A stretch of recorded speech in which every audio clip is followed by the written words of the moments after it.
चलिए तो हम लोग एंडोक्राइनोलॉजी सेक्शंस के अंदर है। एंटीरियर पिट्यूटरी हार्मोन्स को देखने के बाद आज हम देखेंगे थायराइड हार्मोन्स के ऊपर। थायराइड हार्मोन्स एक इम्पॉर्टेंट रोल प्ले करते हैं जो भी थायराइड की पैथोलॉजीज़ हैं उसमें, और उससे जुड़ी हुई ड्रग्स पढ़ना बहुत ज़रूरी है क्योंकि बहुत प्रिवेलेंट कंडीशंस हैं हमारी सोसाइटी में, तो इससे जुड़ी हुई ड्रग्स भी काफ़ी इंपॉर्टेंट है। और एग्ज़ाम पॉइंट ऑफ व्यू भी इसमें से काफ़ी सारे क्वेश्चंस पूछते हैं, वो एमसीक्यू हो गए, शॉर्ट क्वेश्चंस या फिर शॉर्ट नोट्स हो गए। तो चलिए पढ़ते हैं थायराइड ग्लैंड्स के बारे में। तो थायराइड ग्लैंड्स हैं उसमें जनरली फॉलिकुलर सेल्स होते हैं और पैराफॉलिकुलर सेल्स होते हैं। पैराफॉलिकुलर सेल्स को सी सेल्स भी कहा जाता है। तो जो फॉलिकुलर सेल्स है वो मेन रिस्पॉन्सिबल है for secretions of thyroid hormones, और जो पैराफॉलिकुलर सेल्स हैं उसमें से कैल्सिटोनिन का रिलीज होता है। तो जो हमारे फॉलिकुलर सेल्स हैं उसमें से मेन जो थायराइड हार्मोन्स हैं T3 और T4 उनका सिक्रीशंस होता है। और थायराइड के जो फॉलिकुलर सेल्स हैं उसमें थायराइड हार्मोन सिंथेसाइज होते हैं और उसके फॉलिकल्स में स्टोर भी होते हैं, और ज़रूरत के मुताबिक जब भी ज़रूरत होती है तब उसका रिलीज़ होता है। तो उसकी सबसे पहले फिजियोलॉजी पढ़ना बहुत ज़रूरी है, और उसके ऊपर से फिर हम लोग ड्रग्स कहाँ पे काम करती है वो हम लोग पढ़ेंगे। तो जैसे यहाँ पे आप देख सकते हैं, ये समझ लीजिएगा बहुत ही इंपॉर्टेंट स्टेप्स हैं। तो यहाँ पे आपको दिखाया गया है कि जो थायराइड ग्लैंड है उसकी ये फॉलिकुलर सेल्स हैं, ठीक है, जो लाइन में सर्कुलर बिछे हुए हैं। वो जो फॉलिकुलर सेल्स हैं उसको अगर हम लोग जूम इन करें तो यहाँ पे पिक्चर दिखाया गया है कि इस साइड पे है ब्लड स्ट्रीम। यहाँ पे जो फॉलिकुलर सेल प्रेजेंट है जो अंदर की बाजू में क्या होता है, दैट इज़ कोलॉइड, और जिसे ल्यूमन भी कहा जाता है। अब यहाँ पे जो थायराइड हार्मोन सिंथेसिस की प्रोसेस बताई गई है कि किस प्रकार से थायराइड हार्मोन T4 और T3 का सिंथेसिस होता है। कुछ इंपॉर्टेंट स्टेप्स यहाँ पे बताए गए हैं। तो सबसे पहले जैसे यहाँ पे देख सकते हैं कि क्या होता है कि सबसे पहले आप देखेंगे नंबर 1 हम भूल जाइए, नंबर 1 की बात चलिए कर लेते हैं। तो वो थायरोग्लोब्यूलिन है। तो जो थायरोग्लोब्यूलिन है वो थायरोग्लोब्यूलिन का ट्रांसपोर्ट होता है फॉलिकुलर से ल्यूमन की साइड, कोलोइडल जो पार्ट है वहाँ पे जो थायरोग्लोब्यूलिन है उसका ट्रांसपोर्टेशन होता है। थायरोग्लोब्यूलिन के साथ काफ़ी सारे टायरोसिन रेसिड्यू जुड़े हुए होते हैं, ठीक है। तो थायरोग्लोब्यूलिन अंदर आ गया। अब थायरोग्लोब्यूलिन के साथ हमें लाना है आयोडीन को, ठीक है, जो I2 यहाँ पे है। तो आयोडीन को लाना है। अब आयोडीन को लाने के लिए आयोडाइड फॉर्म में पहले आएगा।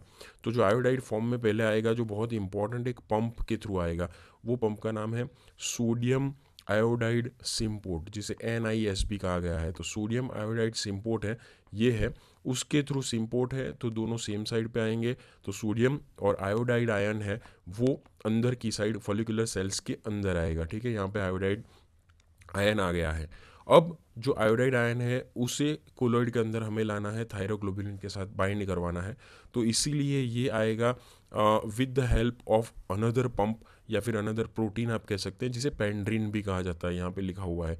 तो एक पेंड्रिन नामक प्रोटीन की मदद से ये जो आयोडाइड है वो अंदर आएगा फॉलिकुलर ल्यूमन में। लेकिन सबसे पहले यहाँ पे इन बिटवीन क्या होता है कि उसका ऑक्सीडेशन होता है। सो आयोडीन में वो कन्वर्ट हो जाता है और फिर जो आयोडीन है अंदर आ जाता है जो I2 फॉर्म में है। तो अब यहाँ पे हमारे पास थायरोग्लोब्यूलिन है और हमारे पास आयोडीन है, तो दोनों अब जो कोलोइडल ल्यूमन है वहाँ पे आ चुके हैं। अब क्या होता है कि अब जो है आयोडीन है वो जो थायरोग्लोब्यूलिन है उसके साथ बाइंड होता है, ठीक है, उसके साथ बाइंड होता है, और उसके अंदर से अलग अलग प्रकार के कॉम्प्लेक्स बनना शुरू होते हैं, ठीक है। तो इस प्रकार से थायरोग्लोब्यूलिन के साथ उसके जो टायरोसिन रेसिड्यू है उसके साथ बाइंड होता है, और जैसे यहाँ पे आप देख सकते हैं उसमें से डाई आयोडो टायरोसिन और मोनो आयोडो टायरोसिन्स जैसे कुछ कॉम्प्लेक्स बनते हैं जो थायरोग्लोब्यूलिन्स के साथ जुड़े हुए होते हैं। अब क्या प्रोसेस होती है, अब 4 नंबर में जैसे बताया गया है, अब यहाँ पे एक कपलिंग प्रोसेस होता है। कपलिंग प्रोसेस में क्या होता है, एक डाई आयोडो टायरोसिन के साथ एक मोनो आयोडो टायरोसिन जुड़ जाता है, तो 3 आयोडाइड्स बनते हैं। तो जैसे 3T3 कहा जाता है हार्मोन्स, और एक डाईआयोडोटायरोसिन के साथ अगर डाईआयोडोटायरोसिन जुड़ता है तो T4 बनता है। तो इस प्रकार से T3 और T4 का प्राइमरी सिंथेसिस होता है जो थायरोग्लोब्यूलिन्स के साथ जुड़ा हुआ होता है, तो इसे कपलिंग की प्रोसेस कहते हैं। तो यहाँ पे अगर आप देखेंगे तो 3 प्रोसेस हुई। सबसे पहले ऑब्वियसली थायरोग्लोब्यूलिन जो कोलॉइड में आया, दूसरा जो यहाँ पे चेन देखेंगे तो NIS के थ्रू अंदर आया आयोडाइड, उसका आयोडीन में कन्वर्जन हुआ और फिर भी अगेन वो कोलॉइड में आया, उसके बाद जैसे हमने कहा था डायआयोडोटायरोसिन और मोनोआयोडोटायरोसिन बने और उसमें से उसका कपलिंग हुआ। तो यहाँ पे आप जो देख सकते हैं, अगर मैं ब्लू से दिखाऊं तो ये 3 स्टेप, 1, 2 और 3, तो ये तीनों स्टेप में आप यहाँ पे एक एंजाइम देख सकते हैं जिसका नाम है TPO, जिसका नाम है थायरोपेरोक्सीडेज। बहुत ही इंपॉर्टेंट एंजाइम है थायरोपेरोक्सीडेज। तो ये जो तीनों प्रोसेस होती हैं, ऑक्सीडेशन हो गया, उसके बाद ऑर्गेनिफिकेशन हो गया और उसके बाद कपलिंग हो गया, तो जी तीनों प्रोसेस हैं, ये तीनों प्रोसेस में TPO मीन्स कि थायरोपेरोक्सीडेज एंजाइम इन्वॉल्व होता है। ठीक है। अब नंबर 5 क्या हुआ कि अब T3 और T4 बन गया है, लेकिन फिर भी अभी थायरोग्लोबुलिन्स के साथ जुड़े हुए हैं, वो वापस जाएंगे फॉलिकुलर सेल्स के अंदर, और फॉलिकुलर सेल्स के अंदर से अब अलग हो जाएंगे, T3 और T4 अलग हो जाएंगे और फिर ज़रूरत के मुताबिक वो ब्लड स्ट्रीम में रिलीज होंगे। ब्लड स्ट्रीम में T3 और T4 आ गए, अब वहाँ से उसका पेरिफेरल कन्वर्जन होगा। अगर आप देखेंगे तो T4 जो है वो ज़्यादा सर्कुलेटिंग हार्मोन है, कंपैरेटिवली वो ज़्यादा होता है। एक्टिव हार्मोन कौन सा है? एक्टिव हार्मोन है T3। तो जब भी ज़रूरत होती है तो T4 का कन्वर्जन T3 के अंदर होता है और फिर T3 की इफेक्ट्स क्रिएट होती है। ठीक है, तो इसे बोलते हैं पेरिफेरल कन्वर्जन। तो T4 टू T3 में जो कन्वर्जन होता है जिसे पेरिफेरल कन्वर्जन कहा जाता है, और अलग अलग ऑर्गन्स में उसके हिसाब से कन्वर्जन होता है और फिर T3 का यूटिलाइजेशन होता है। तो होपफुली आप ये जो पूरा पिक्चर है ये समझ गए होंगे। क्यों ये मैं समझा रहा हूँ? क्योंकि यहाँ पे जो डिफरेंट स्टेप्स है वहीं पे हमारी ड्रग्स काम करेंगी। तो जब हम लोग ड्रग्स के बारे में अब आगे पढ़ेंगे तो ये क्लियर होगा, तभी हम लोग आगे नेक्स्ट स्टेप के बारे में पढ़ पाएंगे कि कौन सी ड्रग कौन से स्टेप को बंद करती है। ठीक है, तो जो भी हम लोग ऐसी ड्रग्स पढ़ेंगे कि थायराइड हार्मोन सिंथेसिस इनहिबिटर्स, कि जो थायराइड हार्मोन का सिंथेसिस कम करती है, तो किस प्रकार से कम करती है, किस स्टेप के ऊपर काम करके कम करती है, तो अगर ये पता होगा तो ही हम ये उसे समझ सकेंगे। तो पूरा हमें देख लिया कि किस प्रकार से T4 का सिंथेसिस होता है, T4 में से T3 का कन्वर्जन होता है। अब T4 क्या है और T3 क्या है ये भी यहाँ पे एक बार हम लोग समझ लेते हैं। जैसे हमने बात की थी कि T4 जो होता है उसका प्राइमरी सिंथेसिस होता है, फिर उसका कन्वर्जन होता है T3 के अंदर। T4 क्या होता है? कंपैरेटिवली लेस पोटेंट होता है, लेकिन सबसे ज़्यादा सर्कुलेटिंग थायराइड हार्मोन यही होता है। जबकि T3 क्या होता है? वो ज़्यादा पोटेंट होता है और उसका क्वांटिटी कम रहता है, और ये एक्टिव थायराइड हार्मोन है, तो लास्ट है। तो T4 का इस प्रकार से T3 में कन्वर्जन होता है। अगर हमें बाहर से देने की ज़रूरत पड़े, अगर थायराइड हार्मोन्स किसी के बॉडी में या फिर थायराइड ग्लैंड में प्रोडक्शंस कम हो रहा हो, तो हम लोग बाहर से देते हैं, राइट। तो बाहर से क्या देते हैं कि यूजुअली मान लीजिए कि क्रोनिक सिचुएशंस हैं तो उसमें हम लोग T4 देते हैं, तो T4 देने से वो T3 में कन्वर्ट हो जाएगा। लेकिन कुछ इमरजेंसी सिचुएशंस है, तो अब इमरजेंसी सिचुएशंस में देना है तो हम लोग डायरेक्टली T3 ही देंगे। ठीक है, तो अगर T4 हम बाहर से देते हैं तो वो लॉन्गर एक्टिंग है, तो इसीलिए लॉन्ग टर्म ट्रीटमेंट या फिर क्रोनिक के लिए ये फ़ायदा कारक है। जबकि शॉर्टर एक्टिंग सिचुएशंस में, इमरजेंसी सिचुएशंस में देना है तो आप T3 उस टाइम पे दे सकते हैं। तो इसलिए हाइपोथायरॉयडिज्म, जहाँ पे थायराइड सिंथेसिस कम हो रहा है, थायराइड हार्मोन सिंथेसिस कम हो रहा है, तो ऐसी क्रोनिक सिचुएशंस लॉन्ग टर्म के लिए अगर आप देखेंगे तो उन्हें एल थायरॉक्सिन चल रही होगी जिस ड्रग का नाम है, मीन्स कि उन्हें T4 बाहर से दिया जाता है। और जब मिक्सिडिमा कोमा जैसी सिचुएशन होगी जहाँ पे सीवियर क्राइसिस हो जाएगा कि भाई नहीं ही है थायराइड हार्मोन और सीवियर सिचुएशंस है, तो उस टाइम पे आपको एक्टिव हार्मोन देना पड़ेगा, तो हम लोग लियोथायरोनिन या तो फिर T3 का इमरजेंसी में यूज़ करते हैं। तो देख लेते हैं कि थायराइड हार्मोन्स के यूजेस क्या क्या हैं। तो जो भी ऑब्वियसली हाइपोथायरॉयडिज्म के पेशेंट है जिसमें थायराइड सिंथेसिस की प्रोसेस में कुछ ना कुछ प्रॉब्लम हो चुका है, किस प्रकार से थायराइड हार्मोन प्रोडक्शन नहीं हो रहा है, तो हम लोग बाहर से यूज़ करेंगे, जैसे क्रेटिनिज्म, मिक्सिडिमा हो गया, ऐसे सिचुएशंस हाइपोथायरॉयडिज्म के अंदर कवर होती है। तो क्रोनिक ट्रीटमेंट के लिए क्या प्रिफरेबल है? जैसे हमने बात की थी एल थायरोक्सिन मीन्स की लीवोथायरोक्सिन T4 प्रीफर किया जाता है क्योंकि लॉन्गर हाफ लाइफ वाली ड्रग्स है और लेस फ्रिक्वेंट डोजिंग है। लेकिन जब भी इमरजेंसी सिचुएशन हो, तो जैसे मिक्सिडिमा कोमा हो गई, तो इसमें हम लोग लियोथायरोनिन या तो फिर T3 का यूज़ करते हैं, यही उसका एक इंडिकेशन है। ठीक है, सो T4 और T3 सिंपल है, कुछ कॉम्प्लिकेटेड नहीं है, तो ये चीज़ हमें याद रखनी है। अब बात करते हैं तो हाइपोथायरॉयडिज्म का पिक्चर तो बहुत सिंपल है कि अगर थायराइड हार्मोन नहीं है तो बाहर से देना है, T4 दे या T3 they, depending upon the case.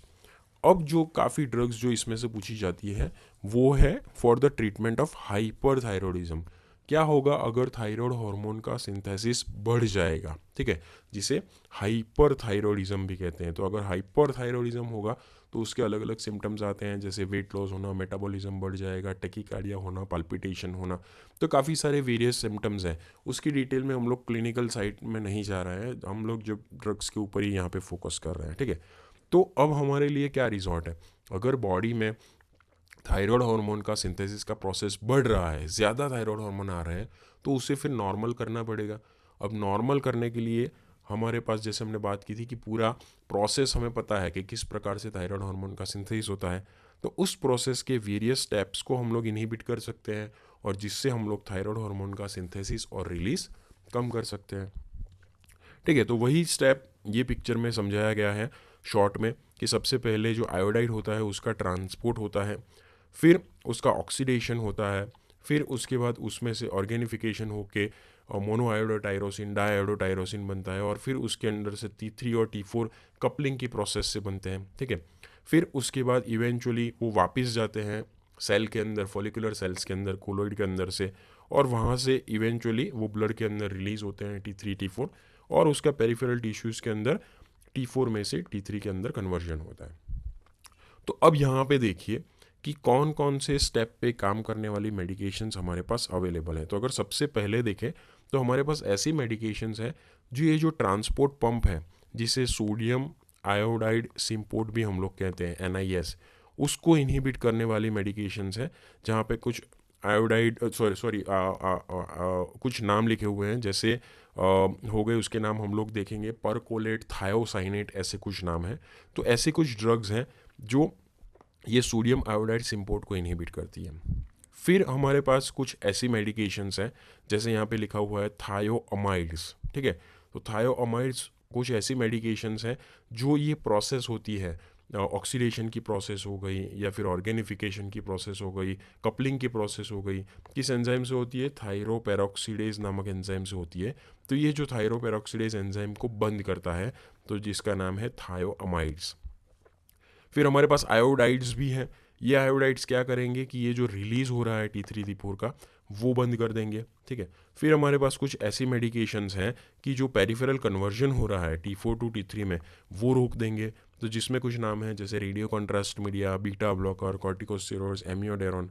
तो ऐसी वेरियस स्टेप्स पे काम करने वाली मेडिकेशंस हमारे पास अवेलेबल हैं। हर एक के बारे में हम लोग ब्रीफ में देखेंगे, क्या उसके एडवांटेजेस हैं, डिसएडवांटेजेस हैं, और किस कंडीशंस में हम उसको यूज़ कर सकते हैं।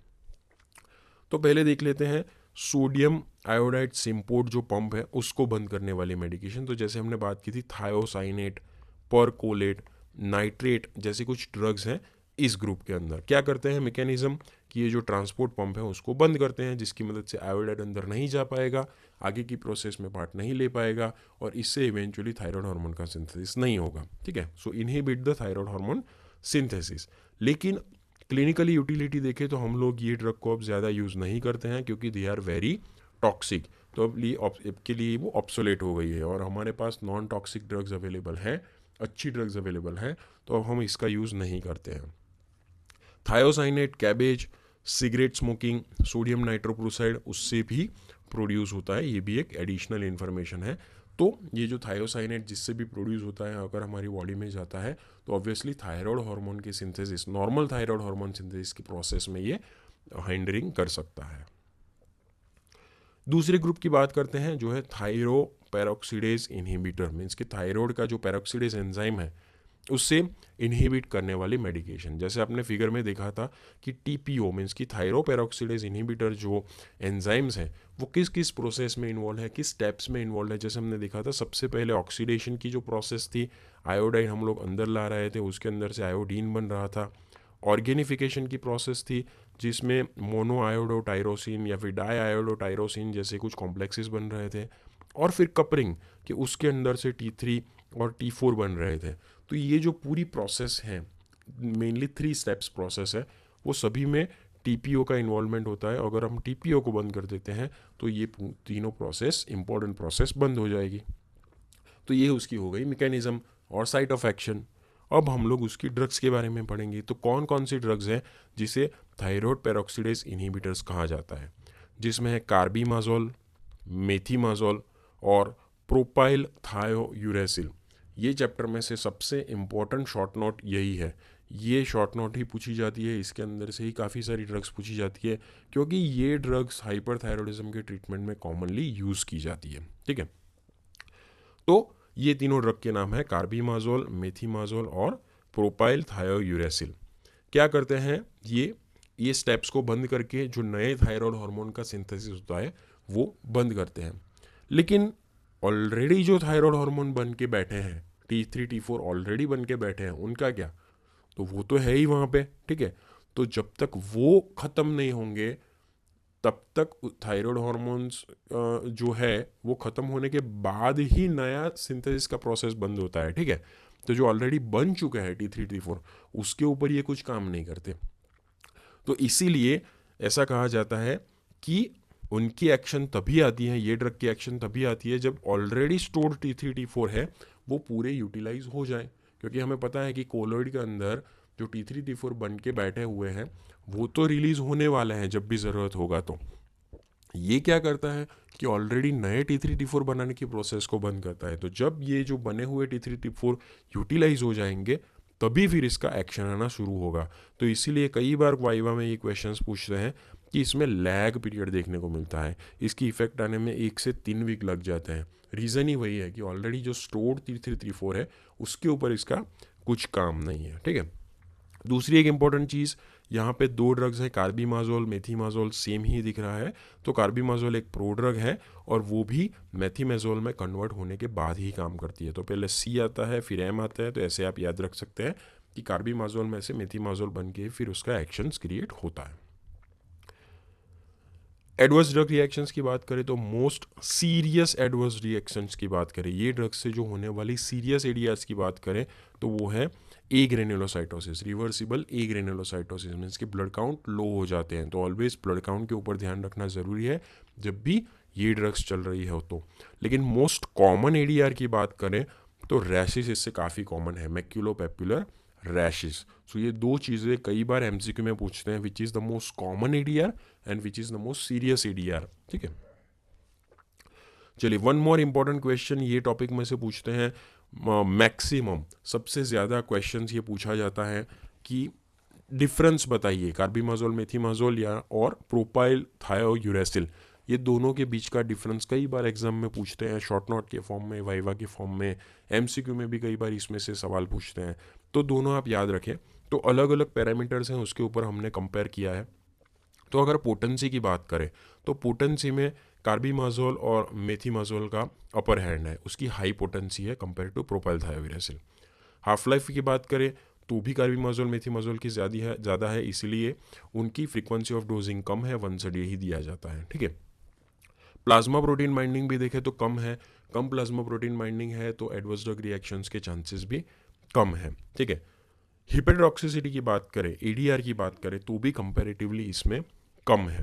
ठीक, अब 2 ही चीज़ प्रोपाइल थायोयूरेसिल में पॉजिटिव है ऐसा आप कह सकते हैं, या फिर कार्बीमाजोल मेथीमाजोल में नेगेटिव है आप कह सकते हैं। कौन सी 2 चीज़ हैं?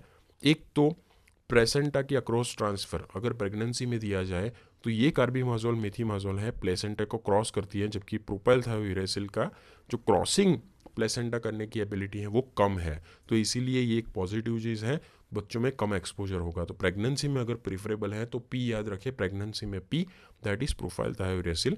और प्रोपाइल थायोयूरेसिल के पास एक एडिशनल प्रॉपर्टी भी है, एक एडिशनल मैकेनिज्म भी है जिससे वो peripheral conversion T4 to T3 का जो कन्वर्जन होता है उसको भी ये इनहिबिट करती है। ठीक है, सो एक पेरिफेरल कन्वर्जन इनहिबिटिंग प्रॉपर्टी भी है। तो ये ही दोनों पॉजिटिव प्रॉपर्टी प्रोपाइल थायोयूरेसिल के पास है। इसके अलावा सारी पॉजिटिव प्रॉपर्टी कार्बीमाजोल मेथीमाजोल के पास है।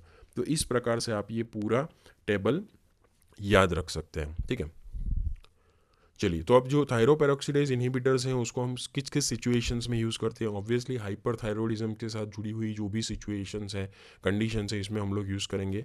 तो जब भी थायरोटॉक्सिकोसिस को कंट्रोल करना हो, उस पर ग्रेव्स डिसीज़ या फिर टॉक्सिक नोड्यूलर गोइटर, तो एक प्रकार का हाइपरथायरॉयडिज्म है, उसके अलग अलग कंडीशंस हैं, उसमें अगर हमें यूज़ करना हो तो ऑब्वियसली इसको यूज़ करेंगे। अगर प्रेगनेंसी और लैक्टेशन है, ठीक है, फर्स्ट सेमेस्टर ऑफ प्रेगनेंसी है, लैक्टेशन से और साथ में हाइपरथायरॉयडिज्म है, तो जैसे हमने डिस्कस किया था कि प्रोपाइल थायरोरेसिल ड्रग ऑफ चॉइस, और कई बार ये चीज़ एमसीक्यूज में पूछते हैं। यंगर पेशेंट्स हैं, ठीक है, तो यंगर पेशेंट्स में हम लोग को दवाइयों का यूज़ करना है, तो उसमें हम लोग थायरोपेरोक्सिडेज इनहिबिटर्स का यूज़ करते हैं, ठीक है। ओल्डर पेशेंट्स हैं तो फिर उनमें हम लोग कहते हैं कि आप थायराइड निकलवा दीजिए, लेकिन यंगर पेशेंट्स हैं तो इसमें हम लोग ये ड्रग्स से पेशेंट को ट्रीट करने का ट्राई करते हैं, ठीक है। दूसरा चीज़ कि रेडियो एक्टिव आयोडीन भी एक इम्पॉर्टेंट वे ऑफ ट्रीटमेंट है। रेडियो एक्टिव आयोडीन देके हम लोग जो हाइपरथायरॉयडिज्म वाली कुछ ग्लैंड्स हैं उसको हम लोग डिस्ट्रॉय करते हैं, वो सेल्स को डिस्ट्रॉय करते हैं, लेकिन वो देने से पहले पेशेंट्स को यूथायरॉयड मीन्स कि नॉर्मल थायरॉयड हार्मोन्स का लेवल लाना पड़ेगा, तो वो यूथायरॉयड बनाने के लिए हम लोग ये थायरोपेरोक्सिडेज इनहिबिटर्स का यूज़ करते हैं, ठीक है। So these are the various conditions के जहाँ पे हम लोग टीपीओ इनहिबिटर्स का यूज़ करते हैं। तो ये हो गया पूरे thyroid hormone synthesis inhibitors, thyroperoxidase inhibitors जिसे कहते हैं। तो हमने कौन कौन से ड्रग्स देखे, सबसे हमने पहले देखे कि जो सोडियम आयोडाइड सिम्पोर्ट है उसको बंद करते हैं, और दूसरे ड्रग देखे कि जो थायरोपेरोक्सिडेज हार्मोन है उसको इनहिबिट करने वाली ड्रग है। अब तीसरी ग्रुप देखेंगे कि थायराइड हार्मोन्स का जो रिलीज है उसको ही बंद कर दे, इसे कहते हैं कॉन्स्टिपेटिंग ड्रग्स, मीन्स कि थायराइड कॉन्स्टिपेटिंग एजेंट, मीन्स कि थायराइड में से जो T3 T4 बन गया है उसको रिलीज नहीं होने देता, तो एक प्रकार से कॉन्स्टिपेटिंग इफेक्ट क्रिएट करता है, तो इसे थायराइड हार्मोन रिलीज इनहिबिटर्स भी कहते हैं या फिर थायराइड कॉन्स्टिपेटिंग एजेंट्स भी कहते हैं। By the way these are the fastest acting anti thyroid drug, ठीक है। जैसे हमने देखा था कि आगे की अगर हम बात करें सोडियम आयोडाइड सिम्पोर्ट या तो फिर हो गया थायराइड पेरोक्सिडेज एंजाइम इनहिबिटर, वो ड्रग देने से उसकी इफेक्ट आने में देर लगेगी, क्यों, क्योंकि ऑलरेडी जो T3 T4 स्टोर्ड है वो तो अपने एक्शन लाता ही रहेगा। तो ये ड्रग्स हैं, ये क्या करेगी कि जो बना हुआ है उसको भी रिलीज नहीं करने देगा, इसकी सिंथेसिस के ऊपर काम नहीं है, इसकी रिलीज के ऊपर काम है, तो ये रिलीज बंद कर देगा, टोटल चोकिंग कर देगा, जिससे T3 T4 का सिक्रीशन बंद हो जाएगा और हमको इमीडिएट एक्शन मिलेगी। तो ये कहते हैं कि fastest acting anti thyroid drug है। कई बार एमसीक्यू में भी ये चीज़ पूछते हैं आपको, ठीक है। तो इनहिबिट करते हैं किसके, रिलीज को, नॉट सिंथेसिस, ये रिलीज को इनहिबिट करते हैं। कौन कौन सी मेडिकेशन है इसमें याद रखते हैं, तो सोडियम आयोडाइड, सो आयोडाइड वाली ही मेडिकेशन है, sodium iodide, potassium iodide, Lugol's solution, ऐसे कुछ मेडिकेशंस हैं जो थायराइड हार्मोन का रिलीज इनहिबिट करते हैं। कई बार ल्यूगोल्स आयोडीन पूछते हैं एमसीक्यू में, व्हाट इज ल्यूगोल्स आयोडीन, जिसके अंदर 5% आयोडीन होता है और 5% आयोडीन इन 10% पोटेशियम आयोडाइड, तो ये भी चीज़ कई बार पूछते हैं। तो these are the names and some information about thyroid hormone release inhibitors. चलिए, तो ये जो रिलीज इनहिबिटर्स हैं उनका यूजेस क्या क्या होता है, ठीक है। तो जैसे हमने बात की थी, क्विक एक्शन, इमीडिएट एक्शन करता है, तो इसीलिए थायराइड स्ट्रोम, जब एक्सेसिव थायराइड हार्मोन हो जाता है सिस्टम के अंदर, तो जिसे कहते हैं थायराइड स्ट्रोम, एक इमरजेंसी सिचुएशन हो जाती है, पाल्पिटेशन, टैकीकार्डिया हो जाना, ठीक है, फीवर हो जाना, तो ऐसी सिचुएशन है जिसे थायराइड स्ट्रोम कहा जाता है। इसमें हमें क्विक एक्टिंग ड्रग का यूज़ करना पड़ता है, या तो फिर ऐसी ड्रग का यूज़ करना पड़ता है कि जो थायराइड हार्मोन को एक्टिव कन्वर्जन उसका कम करे, मीन्स कि T4 टू T3 में जो उसका कन्वर्जन हो रहा है उसको कम करने वाली मेडिकेशन यूज़ करना पड़ेगा। तो यहाँ पे release inhibitors quick acting drug है, तो एक इसका यूज़ हो गया। दूसरा, इसका एक दूसरा यूज़ है pre operative preparation of thyroid gland. अगर थायराइड ग्लैंड निकालने की प्रोसेस हम लोग कर रहे हैं, तो थायराइडेक्टॉमी की प्रोसेस कर रहे हैं, तो उसके पहले हम अगर ये ड्रग देते हैं तो pre operative preparations of thyroid gland जिसे कहा जाता है, जिसमें क्या होता है, इससे कि थायराइड ग्लैंड श्रिंक हो जाती है साइज़ के अंदर और उसकी वेस्कुलरिटी भी कम हो जाती है, जिससे ऑपरेशन के दौरान इजी होता है, ब्लड लॉस कम होता है। तो pre operative thyroid gland preparations के लिए इसका एक यूज़ किया जाता है। ये जो आयोडाइड्स है, इसका आयोडीन है सॉरी, उसका यूज़ होता है as an antiseptic and expectorant, एक एडिशनल यूज़ है, नॉन थायराइड यूज़ भी है, एंटीसेप्टिक भी आयोडीन्स के फॉर्म यूज़ किए जाते हैं। स्पेशली आप देखेंगे तो अगर थ्रोट इन्फेक्शन है तो गार्गल करने के लिए भी आयोडाइन के फॉर्मुलेशंस अवेलेबल होते हैं, एज एन एक्सपेक्टोरेंट भी ये यूज़ आता है। लिथियम एक ड्रग है जो हमने सेंट्रल नर्वस सिस्टम में पढ़ी थी, लिथियम से भी हाइपोथायरॉयडिज्म होता है, पता है कैसे होता है, ये इनहिबिट करता है रिलीज ऑफ थायराइड हार्मोन। तो इस प्रकार से थायराइड हार्मोन रिलीज इनहिबिटर्स में इसके चोकिंग इफेक्ट लिथियम से भी होता है और उससे भी हाइपोथायरॉयडिज्म क्रिएट होता है। क्या होते हैं एडवर्स ड्रग रिएक्शंस? ये जो थायराइड कॉन्स्टिपेटिंग एजेंट है, ऑब्वियसली आयोडीन कंटेनिंग प्रिपरेशंस हैं, तो उससे एलर्जिक रिएक्शंस बहुत कॉमन है। तो अगर एक्यूट कंडीशंस में एलर्जी होती है तो स्वेलिंग ऑफ लिप्स, एंजियोइडीमा होना, लिप्स फूल जाना, fever, joint pain, petechial haemorrhage, so acute anaphylactic type of reactions इससे कॉमन है। अगर क्रोनिकली दिया जाए तो आयोडिज्म होता है। आयोडिज्म में म्यूकस मेम्ब्रेन डैमेज होता है, इन्फ्लेमेशंस होता है, सिक्रीशंस बढ़ जाते हैं जैसे सलाइवेशन, लैक्राइमेशन, राइनोरिया, हेडेक, रैसिस और जीआई डिस्ट्रेस। तो ऐसी कुछ चीज़ें हैं। क्रोनिकली अगर हम लोग आयोडाइन कंटेनिंग फूड लेते हैं या फिर प्रिपरेशंस लेते हैं तो इससे हो जाता है। और एक्ने जो होता है वो भी फ्लेयर अप होता है एडोलेसेंस के अंदर because of this chronic overdose of iodides. ठीक है, सो ये आयोडीन कंटेनिंग प्रिपरेशन से इस प्रकार की एक्यूट और क्रोनिक साइड इफ़ेक्ट्स हो सकती हैं। चलिए अब एक और ट्रीटमेंट अप्रोच है जो हाइपरथायरॉयडिज्म के अंदर यूज़ किया जाता है और वो है डिस्ट्रक्शन ऑफ थायराइड ग्लैंड। हम लोग ट्राई करते हैं कि थायराइड ग्लैंड को डिस्ट्रक्ट करें। कैसे डिस्ट्रक्ट करें? With the use of radio active iodine. ठीक है, तो रेडियो एक्टिव आयोडीन भी है, उसको भी यूज़ करके हम लोग थायराइड ग्लैंड को डिस्ट्रॉय कर सकते हैं और एक्सेसिव थायराइड हार्मोन प्रोडक्शन है वो बंद कर सकते हैं। लेकिन अगेन ये भी जो अप्रोच है उसमें इमीडिएट एक्शन नहीं आएगा, उसमें भी देर लगेगी। ठीक है, सो इसके लिए जो आयोडाइड यूज़ किया जाता है वो है आयोडीन 131 और आयोडीन 127। 127 है वो स्टेबल आइसोटॉप है, लेकिन मोस्ट कॉमनली 131 ही यूज़ किया जाता है।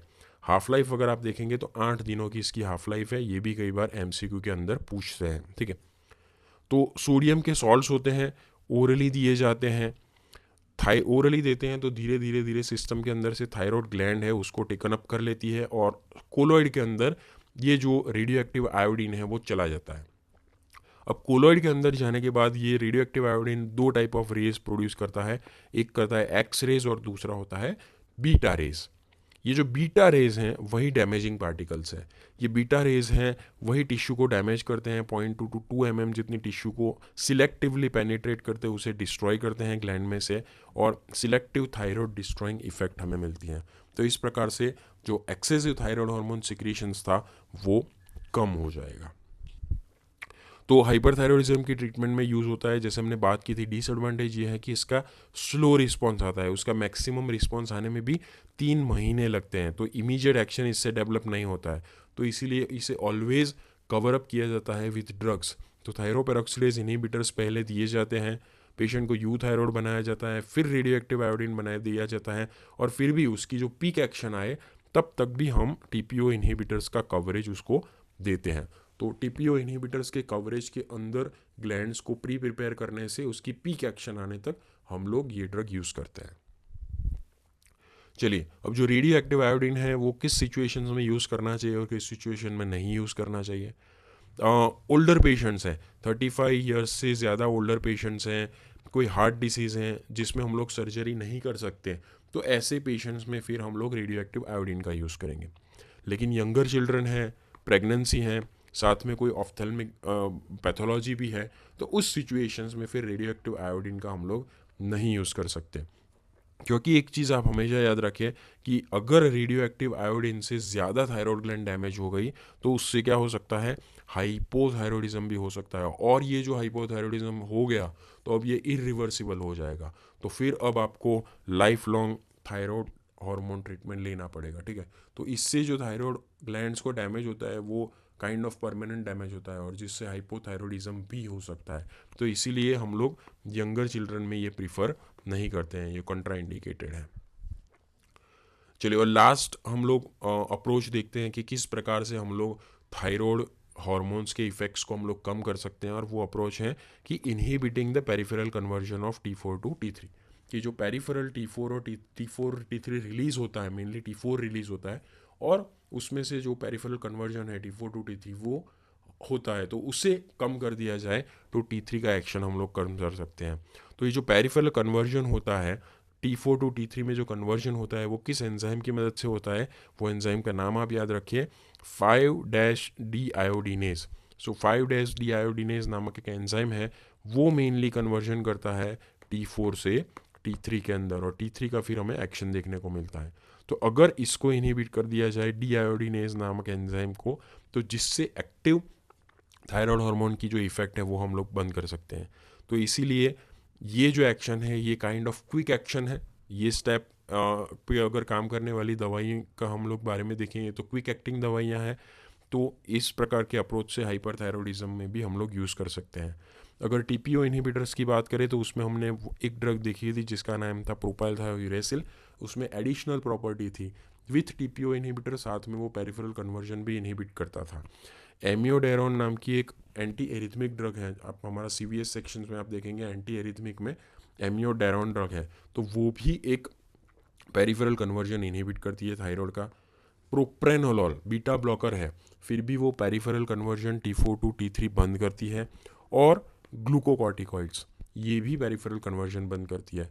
तो कई बार एमसीक्यू में ये क्वेश्चंस पूछते हैं, शॉर्ट क्वेश्चंस में पूछते हैं कि नाम बताइए ऐसे कुछ ड्रग का जो पेरिफेरल कन्वर्जन बंद करे, और वो जो दवाइयाँ हैं वो इमीडिएट एक्शन करती है। इसीलिए थायराइड स्ट्रोम जैसी इमरजेंसी सिचुएशंस में भी ये सब दवाइयाँ यूज़ की जा सकती है।